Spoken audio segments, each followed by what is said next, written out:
Chronique nutrition du lundi, on retrouve Geneviève Nadeau en ce mois de la nutrition. Bonjour Geneviève. Bonjour. En ce mois de la nutrition, on prend plaisir à vous donner toute la vérité parce que c'est la thématique cette année du mois de la nutrition. Oui. Alors on démystifie certaines de ces informations. Oui. On y va d'un mythe ou réalité. La viande rouge, pas bonne pour la santé. Alors, est-ce que tu crois que c'est un mythe ou une réalité? Ben moi, je dirais que c'est un mythe. Oh oui, c'est un mythe. Hein?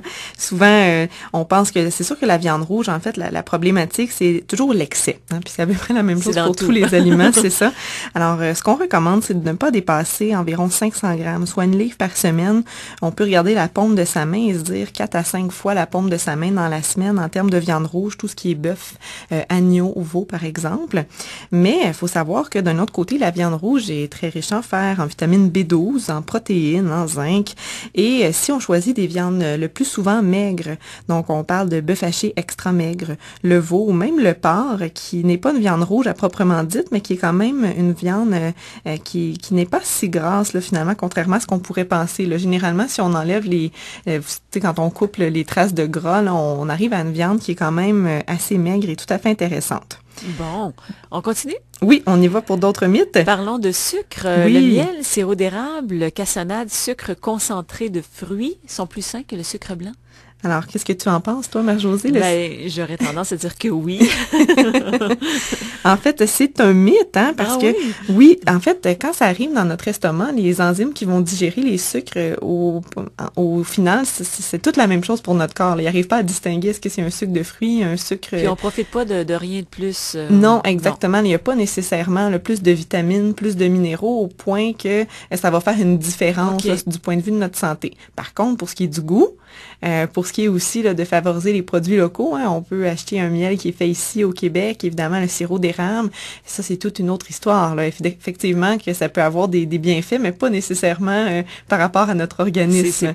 C'est ça, c'est pas la même raison. Là. Exactement. On y va pour le plaisir. Exactement, pour le plaisir avant tout. Il y a d'autres mythes et on va en parler, entre autres en lien avec les produits multigrains. On va parler de l'eau. J'aime ça, la consommation quotidienne. Oui. Chronique nutrition, nous poursuivons avec Geneviève Nadeau et on démystifie des informations en lien avec la nutrition en ce mois de mars, mois de la nutrition, doit-on vous le rappeler.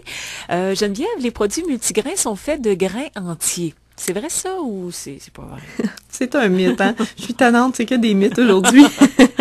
Mais souvent, c'est qu'on va lire sur les produits faits de multigrains, mais ce n'est pas un gage que ce produit-là est fait de grains entiers. Donc, c'est un grain, mais il n'est pas entier, donc il a perdu pas mal de ses propriétés en cours de route. Il n'est pas nécessairement, oui, c'est ça. Il peut être entier tout en étant multigrain. Oui, mais pas nécessairement. C'est ça, ce n'est pas un gage de grains entiers. Et on veut des grains entiers parce que c'est eux qui nous apportent du son, donc des fibres alimentaires. Et dans le germe qui se retrouve aussi dans le grain entier, on retrouve des vitamines, des minéraux, des matières grasses très intéressantes pour la santé. Alors, quand on achète un produit, aller au-delà, encore une fois, de l'emballage, lire la liste des ingrédients et rechercher avec tout ce qui a la mention entier ou intégral. Donc, que ce soit une farine de blé entier, une farine de blé intégrale ou toutes les autres céréales, avoine, orge, riz, sarrasin. L'important, c'est que ce soit mentionné entier ou intégral. Et il y a de bonnes chances que le pain en question se vende d'avoir des grains entiers, si c'est le cas. Alors là, ça peut être indiqué clairement aussi. Oui, exactement, exactement. Parlons de l'eau. Est-ce que c'est vrai qu'on doit boire 8 verres d'eau par jour pour être bien hydraté? Encore une fois, un mythe. Mais c'est plutôt la quantité, là, parce qu'évidemment, bon, je voudrais pas C'est important de boire de l'eau. Oui, c'est important de boire de l'eau. Je voudrais pas que tout le monde se mette à compter ses verres d'eau religieusement. En fait, ce qui est important de savoir, c'est qu'il n'y a pas que l'eau qui nous hydrate. Hein. Tous les aliments liquides, comme évidemment les boissons de soya, le lait, même les yogourts, les fruits, les légumes, hein, qui sont très riches en eau, nous hydratent également. En moyenne, là, si on regarde une personne en bonne santé, devrait consommer autour de 2 litres de liquide par jour, dont 1 à 1,5 litres d'eau. Okay. Alors, c'est quand même des quantités importantes d'eau. Donc, en termes de verres d'eau, on parle de 5 à 6 verres d'eau quand même. Là. Oui, c'est ça. Tout dépendamment de la grosseur du verre d'eau, encore une fois.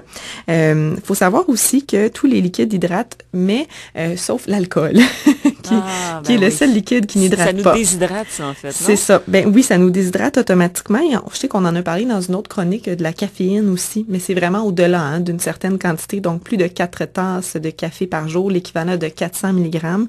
La caféine vient nous déshydrater, mais sinon, un verre de café le matin, une tasse de thé le midi, ça vient également entrer dans nos apports liquidiens. Bon. Oui. Liquidien. Ah, c'est l'adjectif, j'ai jamais entendu. Si on veut des recettes, c'est ce genre d'informations qu'on va trouver, entre autres, sur le site des nutritionnistes. Hein? Oui, mais le site du mois de la nutrition, le www.nutrition2012.ca, plein de mythes, encore une fois, qui sont proposés aux gens, et des recettes. Donc, moi, je les trouve tout à fait alléchantes. Soupe, carottes et lentilles, légumes grillés avec une sauce aux herbes, curry de crevettes et chou-fleur. Bref, encore plein de bonnes idées. Tu me donnes faim, toi, encore aujourd'hui. Et si je vous donne envie, peut-être, de rencontrer une diététiste nutritionniste qui sont vraiment les professionnels à rencontrer pour avoir des informations en nutrition, moi, je fais des rencontres téléphoniques et puis via le web aussi. Donc, j'aimerais ça que tu nous laisses ton adresse de courriel si les gens souhaitent t'écrire, Geneviève. Exactement. Donc, c'est le g.nadeau en commercial nadonutrition.com. Donc, ça peut être une rencontre par Skype ou même par téléphone là, si les gens le désirent. Nado Nutrition, c'est aussi un site Internet que vous aurez en lien sur le site Internet du M1035, tout comme les informations d'aujourd'hui. Alors, m1035fm.com, section chronique nutrition. Merci beaucoup, Geneviève. Ça m'a fait grand plaisir. À la semaine prochaine. Oui.